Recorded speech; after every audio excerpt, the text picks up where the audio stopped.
को SST के तहत फॉर्म्स ऑफ गवर्नमेंट पढ़ा रही हूँ।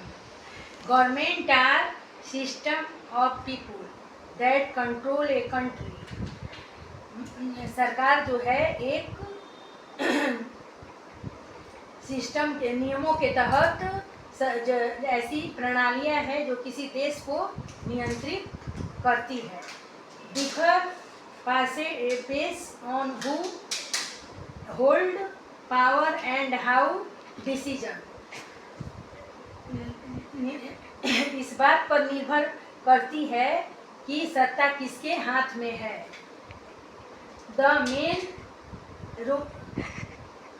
Roams range from rule by a single person to rule by a citizen. निर्णय कैसे लिए जाते हैं, इनके मुख्य स्वरूपों में एक व्यक्ति का शासन से लेकर सभी नागरिकों का शासन उसमें शामिल है। That control a country. सरकारें लोगों को नियमों की ऐसी प्रणालियां हैं जो किसी देश को नियंत्रित करती है। वो इस बात पर निर्भर करती है कि सत्ता किसके हाथ में है और निर्णय कैसे लिए जाते हैं। इनके मुख्य स्वरूपों में एक व्यक्ति का शासन से लेकर सभी नागरिकों का शासन शामिल है।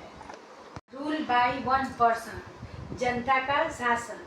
मोनार्ची। ए किंग और queen rules power passes down through the family.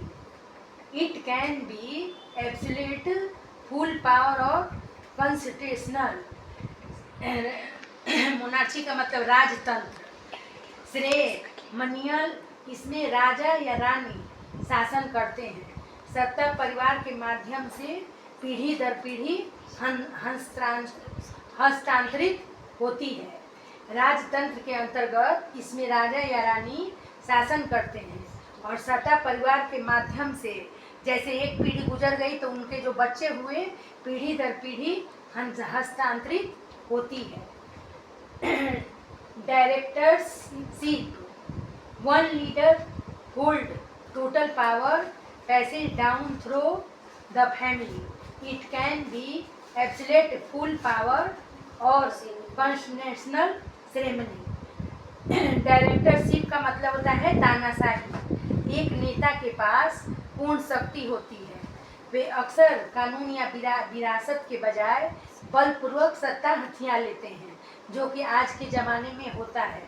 आज के ज़माने में क्या है, अगर एक नेता बन गए तो उसके बाद वो पीढ़ी दर पीढ़ी अपने बच्चों को चाहते हैं कि वो सत्ता पर काबिज हो जाए।